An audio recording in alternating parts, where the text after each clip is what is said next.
Ya estamos de vuelta en nuestro programa de hoy de Ojo con la Cultura, con nuestros invitados Marino Muñoz Agüero y nuestro Premio Nacional de Historia Mateo Martinich Veros. Don Mateo, dentro de todo este programa que usted desarrolló cuando fue intendente de Eduardo Frei Montalva, acá en la provincia de Magallanes, hay también una preocupación muy especial de parte suya por esto de las reservas naturales, forestales, la cantidad de parques que se crearon, que pocos sabemos que fueron la mayoría de ellos creados bajo su administración. Si no todos. Bueno, desde siempre, así como tengo esa pasión por la historia, fui también un amante de la naturaleza.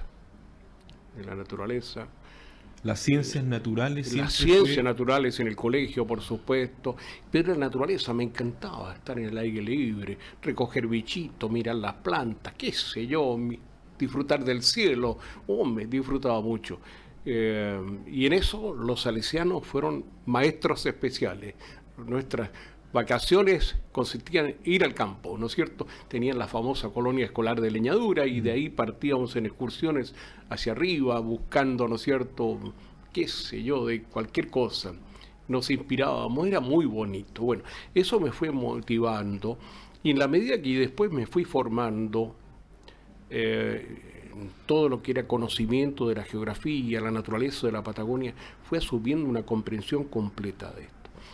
Y entonces fui entendiendo también, sobre todo después que el ministro Hugo Trivelli, el año 68, que valoraba esa faceta mía que no la tenían otros intendentes, me designó como uno de los 2 delegados oficiales de Chile al Congreso Internacional de Parques Nacionales en Bariloche, que a mí me marcó mucho porque además me hizo conocer un mundo y a personas interesantísimas, pero sobre todo un mundo de preocupación y de interés que era realmente valioso. ¿Cómo no ir con esa experiencia, volver a Chile y hacerlo en nuestro querido Magallanes? Entonces comienzan a salir las ideas. Yo ya había escrito antes de ser intendente alguna vez, recordando los merecimientos del padre de Agostini como explorador. Decía, si algún día se fuera a reservar, ¿no es cierto?, ese parque debería llevar el nombre. Escribí un artículo en la prensa central, Así es. Alberto de Agostini, y lo primero que propuse. Y de ahí fueron saliendo los otros. Bueno, vamos a reservar el parque Agostini, tal parte, tal sector de la Tierra del Fuego. Vamos a agregar después, hasta el final, ¿no es cierto?, el resto del archipiélago boliviano, el Parque Nacional Hernando de Magallanes en ese tiempo. Después, Paliaique, que además, otra cosa, de pronto yo mezclaba cosas, o mezclaba razones. Paliaique era no solo reservar y transformar en parque nacional una zona interesantísima desde el punto de vista de la naturaleza, una zona volcánica excepcional, es un ambiente ecológico excepcionalmente bueno, único, con una situación muy peculiar. Resulta que allí esa naturaleza volcánica que está en el límite con Argentina, entre en Magallanes y Santa Cruz, había generado la siguiente situación de hecho. El límite de los campos de la Sociedad Explotadora de Tierra del Fuego, Estancia Punta Delgada, en esa parte, era la línea, ¿no es cierto?, convencional que iba desde Monte Aymon hasta el paralelo 50, hasta la intersección del meridiano 70 con el paralelo 52, una línea recta. El límite en el papel. Pero en la realidad, cuando llegó el momento de hacer coincidir la línea fronteriza, el alambrado fronterizo con la línea acordada, ¿no es cierto?, en 1881, resultó ser que hubo que darle vueltecitas a toda esa masa volcánica que no permitía hincar postes. Claro. Y si lo permitía, encarecía terriblemente. Claro. ¿Qué pasó en la realidad, Víctor? Una cosa muy singular, que nadie conocía, pero que yo conocí cuando, como intendente, me movía por todas partes, iba a todas. Resultó que se hizo un alambrado que no era fronterizo, pero que parecía fronterizo, y en cuyo borde sur patrullaban los carabineros. Y en cuyo borde norte patrullaban los gendarmes a sabiendas, unos y otros, que aquel era terreno que no le pertenecía al vecino país, sino que a nosotros. Una situación muy grave. Repito de nuevo, en un tiempo en que se dieron los incidentes de Palena, de California, después la Laguna del Desierto. El teniente Merino Correa. Claro, entonces yo tenía claro eso. Había además otra cosa que era muy seria, no solo ese patrullaje conjunto por un territorio que era nuestro, sino que además había el propietario de campos argentino tenía sus ovejas en suelo chileno, al que podía acceder libremente las ovejas viniendo desde el norte, y además había instalado pozos de agua con sus correspondientes molinos en suelo, es decir, un uso pleno de un territorio que era ajeno a ellos.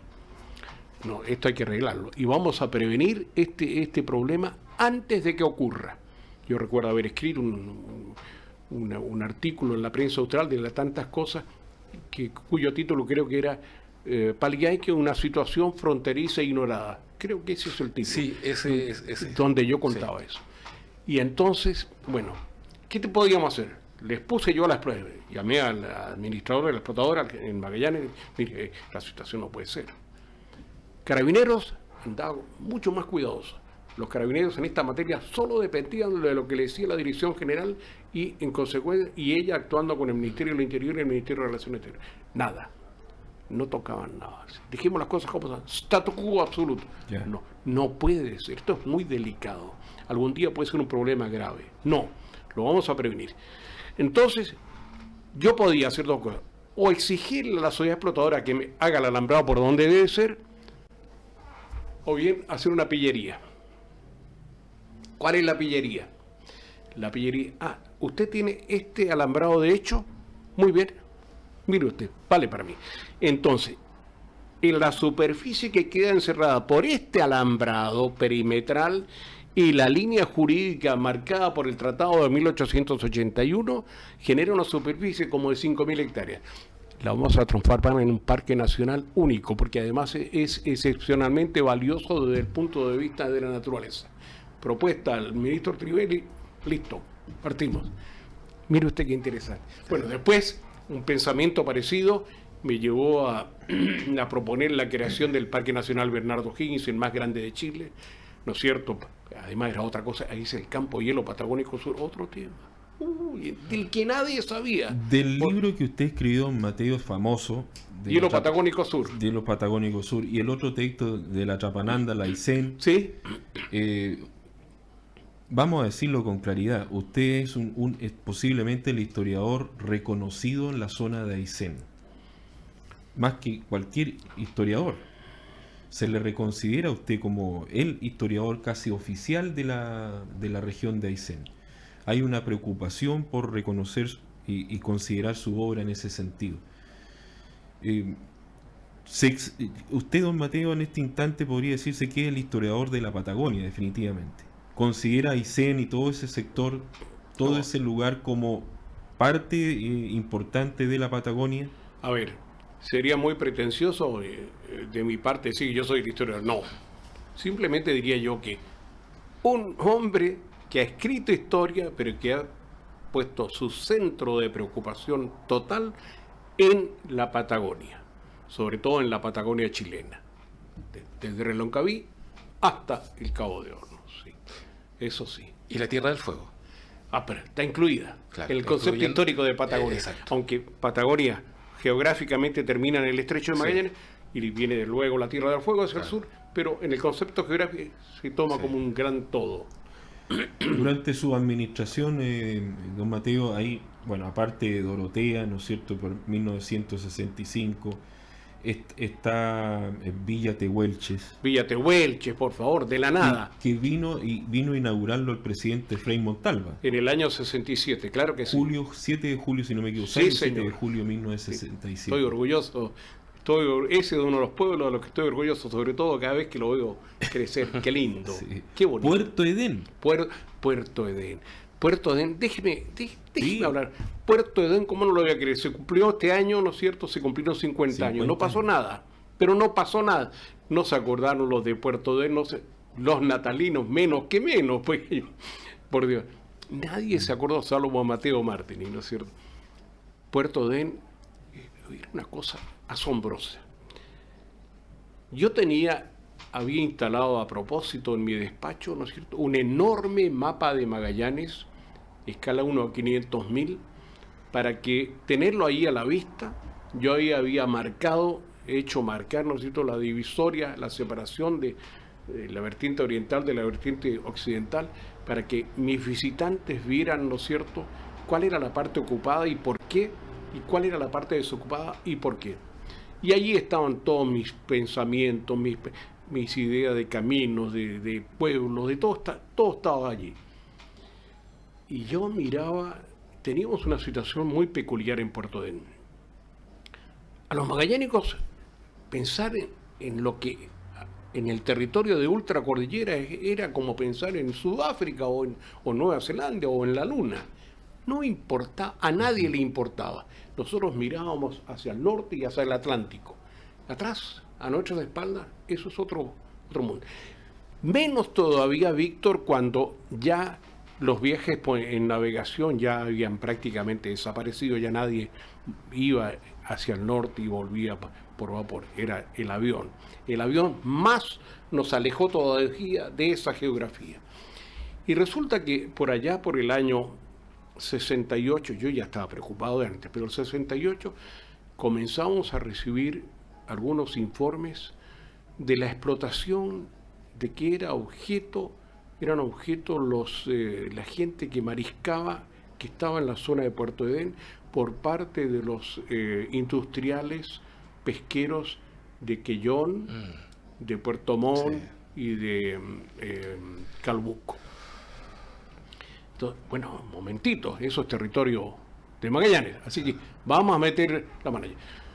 Lo primero que hice es pedir, ¿no es cierto?, a la inspección de trabajo y me enviara a 2 inspectores, ¿no es cierto?, y fueron, me recuerdo, Juan Matulich y Bosinovich, Francisco Bosinovich, ya, fueron para allá, me hicieron un informe lapidario. Mire, señor, esta es la realidad, pero no solo la situación, toda la situación, cómo vivía la gente, qué estaban, si se les paga o no se les paga. Bueno, quedé asombrado.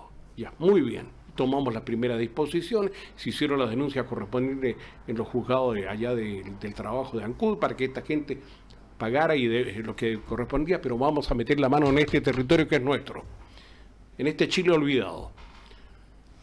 Chile olvidado, Víctor, muy importante, donde los cahuéscar no eran chilenos, Yes. simplemente eran nadie. No eran nadie, no tenían identificar, no eran nadie. Los había bautizado el padre Torres, ¿no es cierto?, en los años 30, y le había puesto nombres como Alessandri, Wellington, qué sé yo, todas estas cosas. Por favor. Entonces, ¿qué es lo que hice yo? Había un puesto muy absolutamente secundario en la administración pública que no tenía, creo que, ni remuneración o si era la mínima. El inspector de pesca y caza. Y entonces, se me escapa el nombre en este momento, pero un hombre, yo le dije tú te vas a ir para allá y me vas a hacer un informe completo de toda la situación. Bueno, me lo hizo. Y entonces yo dije, aquí hay que meter mano, aquí hay que hacer ver, ¿no es cierto?, desde acordarnos de estos pobres indios de los que don Pedro Aguirre había sido el único que se había acordado cuando en su paso, el año 39, ¿no es cierto?, los vio en su condición, dijo, y aquí, y le encomienda a la Fuerza Aérea que los asista con ropa, con víveres, y le dé algún respaldo. Pero después esto, muerto don Pedro, esto se fue deteriorando con los años. Y el punto de vista de los estudios, hay que acordarse de Amperer. Claro. Los nómades del mar. Había hecho, ¿no es cierto?, claro, ese trabajo maravilloso con ellos, que su libro, que es uno de los libros más lindos, Los nómades del mar. Claro. Eso lo tenía yo, me lo tenía leído y archileído, y era una especie de libro de cabecera. El doctor Joseph Emperer. Joseph Así Emperer, es, justamente. sí. Bueno, entonces decidimos, aquí hay que hacer una cosa en forma. Y la cosa en forma fue, me hizo ir para allá, la Fuerza Aérea me puso un avión Grumman, llegué la primera vez hacia mediados del año 68. Impresionante, porque no había habido jamás una autoridad por esos lados. Llegamos allá, bueno, aquí vamos a hacer una escuela, vamos a traer carabineros, vamos a poner el registro civil para que registremos a nuestros compatriotas que se llaman coagüeses y que estaban varios milenios antes que nosotros. Bueno, y todas estas cositas para hacerla como Dios manda. Oye, y entonces, cuando todo estuvo listo, viajé en el Destructor Serrano en enero del 69 y fundamos Puerto Adén. Qué lindo pueblito, estoy contento. Y seguí dando la pelea después que dejé de ser intendente, porque cuando llegué inclusive a ser consejero regional, la propuesta era, hagamos de esto una nueva comuna, la comuna Ladrillero, recordando a Juan Ladrillero, ¿no es cierto?, el gran navegante y explorador español, y de Puerto Adén un pequeño centro de vida, ¿no es cierto?, que imite lo que estaba ocurriendo con Puerto Aguirre, en Aysén, con Tortel, donde la condición municipal los había levantado. Apoyo transversal, me recuerdo todos, del lado ya gobernando el presidente Elwin, ¿no es cierto?, la concertación, ¿no es cierto?, también inclusive el diputado Álvarez en ese tiempo, el senador, uno de los senadores designados, que era Fernández, todo el mundo. Pero murió, quedó trancado en la Subsecretaría de Desarrollo Regional, y de ahí no lo pudimos destrancar, ¿no es cierto? Bueno, y hasta el día de hoy. Pero ese pueblito lo tengo en el corazón, es uno de los más lindos, y me da mucho gusto cuando veo qué cosas que se originan, cuando pasa el transbordador ahora, y hay instalaciones, está CONAF, está esto, y los carabineros, y la escuela, y todo. Qué lindo, por Dios. Bueno. Pero hay un hijo suyo que igual cumplió medio siglo. ¿Cuál? El Instituto de la Patagonia. ¿Ah? Por favor. Y Claro. ahí, Marino, tú llevas un correlato ahí de todo lo que se está publicando en el instituto, las lecturas que tú has hecho también, Bueno, la edición bibliográfica. ahí hemos hecho el seguimiento desde las primeras publicaciones, los primeros anales del Instituto de la Patagonia. Yo tengo, no sé si viene al caso, un recuerdo de don Mateo. Una vez estando en el liceo, lo fui a ver al Instituto de la Patagonia, gestión de mi padre de por medio, me recibió un sábado en la tarde, yo tendría 16 años, toda la tarde yo aprendiendo, me mostró el instituto, las publicaciones. Sigue actualmente el asunto de la biblioteca, por así decirlo, este nexo con la Universidad de Magallanes, las publicaciones periódicas, los textos.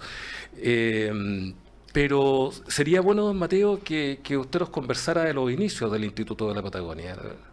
¿Desde cuándo se empieza a gestar esto? ¿Qué es lo que tuvo usted en mente para crear el instituto? Porque el Instituto de la Patagonia, digamos, lleva su sello propio.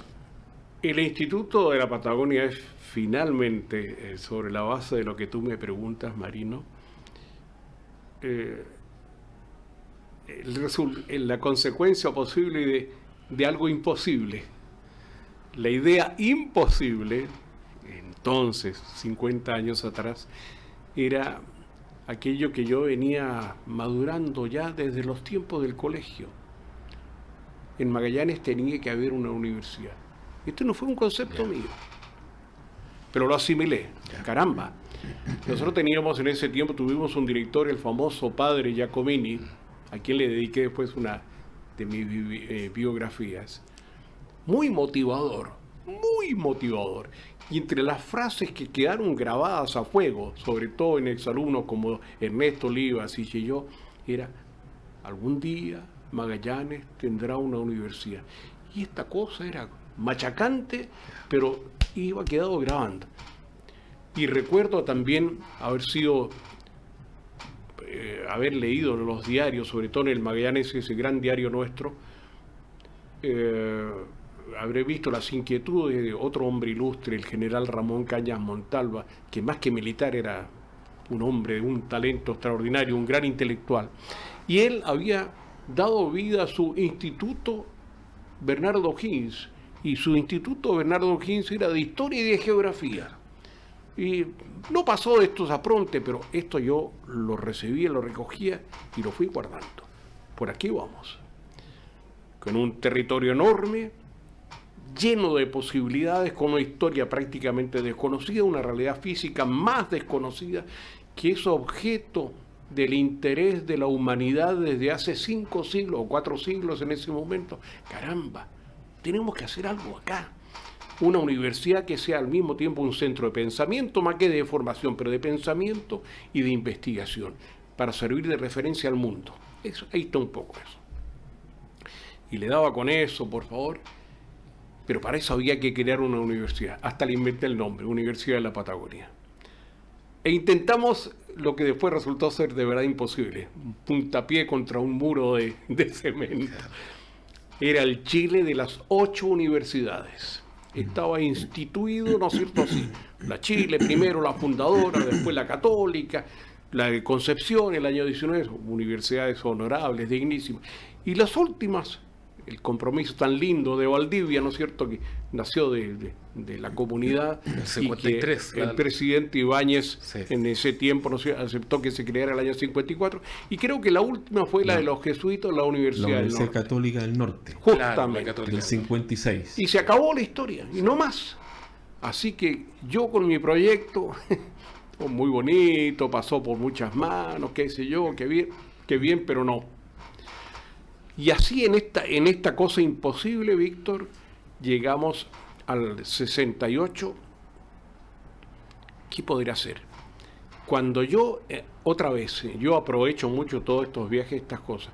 Cuando yo había estado en Bariloche, tuve oportunidad de conocer, entre tanta cosa, ellos habían creado una entidad que se llamaba la Fundación Bariloche. Era una cosa extraordinaria. Y además, no solo extraordinaria como concepción, sino que materialmente envidiable. Estaba establecido en una islita con unas construcciones que eran la muerte, unos edificios de madera, de tronco y piedra. Era un sueño. Cualquiera estudiaba ahí, investigaba allí. ¿Qué se investigaba? Alta matemática, ojo, física nuclear, también historia, pero menos, pero sobre todo alta. Y se habían dado el lujo de crear una maravilla para aquellos a quienes nos gusta la música selecta, la famosa Sinfonietta Bariloche, que ya tenía como 10 años de vida, pero tenía un prestigio en el país y en el mundo, porque había ido incluso en giras a Europa. Yo miraba con la más sana y completa envidia, dije yo, qué lindo, qué bonito, ¿por qué no crear una cosa igual? Y me vine con esto. Después estuve en Valdivia, que fue el último intento a ver si podíamos conseguir un padrinazgo por esos lados. No se consiguió. Con la Chile, con la UT, con la Católica, no nada. No, por ese lado no había que ni soñar. Ya. Valdivia, porque dije yo, bueno, los valdivianos son tan regionalistas, hicieron esta universidad, tiene una fuerza muy grande. Hubo mucha simpatía, debo decirlo, Víctor Marino. Pero claro, llegado el momento, incluso la respuesta fue una cosa muy concreta. Cuando se considera la posibilidad que se pudiera hacer algo en Magallanes, en el Senado universitario valdiviano primó esta suerte de criterio. No, tenemos bastante con ocuparnos de lo que tenemos acá y no pensemos en irnos tan lejos. ¿Ya? Muy bien, falló.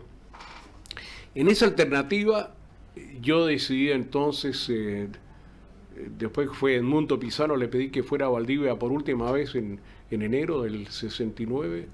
Bueno, cuando volvió dije, ya muy bien, vamos a partir solo.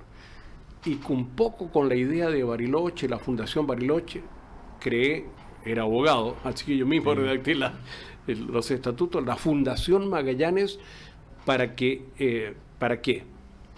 Para llevar adelante todos los estudios, la investigación y la difusión, muy importante, en materia científica histórica. Ya. Y entonces, ¿cómo se materializaba eso? A través de un instrumento que se llamaba Instituto de la Patagonia.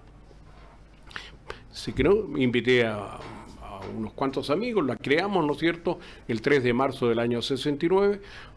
Yo era el presidente de la Corporación de Magallanes, se planteó esto en el seno del Consejo, se aprobó, ¿no es cierto?, se dispusieron los fondos, compramos los terrenos que ya habíamos seleccionado antes, ¿no es cierto?, lo que era la antigua parcela de Cofrima, desde el Estrecho hasta la segunda línea, reservamos espacio para la Universidad Técnica del Estado en ese tiempo, para INACAP, ¿no es cierto?, para el INEA y para el Instituto de la Patagonia, y partimos con este Centro Regional de Investigaciones, con su Departamento de Historia y Geografía, su Departamento de Recursos Naturales. Eso fue la base. Esa fue la base. Y como aquí vivimos la dictadura de Cronos, yo lo digo así, lamentablemente estamos llegando ya al final de nuestro programa del día de hoy. Pero yo quiero hacerle, don Mateo, Marino, una invitación, porque quedaron 10.000 temas pendientes. Yo creo que no podemos dejar pasar, ¿no es cierto?, tener la posibilidad de juntarnos nuevamente en otro programa, en otra edición de Ojo con la Cultura, para que ustedes nos acompañen y acompañen a nuestros auditores, aquellos que nos ven y nos siguen, para que podamos departir. Hablando de dos temas, don Mateo, Marino, que yo creo que usted va a estar de acuerdo, es la importancia del Estrecho de Magallanes y por supuesto del choque cultural que se está dando entre lo que son las publicaciones de libros de aquellos que hablan de que hay un descubrimiento, aquellos que están hablando de que no hay nada que descubrir, sino que hay una especie de revisión de documentos, etcétera. De todo. En el fondo, hablar de lo que la importancia del Estrecho de Magallanes como tema, ¿no es cierto? Y por supuesto de libros de historia. Con mucho gusto. Quedo comprometido desde este mismo momento, aceptando encantado la invitación, así que qué más o qué mejor que con el maestro Muñoz Agüero, perdón, estoy evocando al papá. Por algo maestro, será. Por algo se junto con él, encantado, con mucho gusto. Muchas gracias. Y a ustedes, gracias por acompañarnos en el día de hoy. Y nos vemos, si Dios quiere, la próxima semana. Chao. Bueno.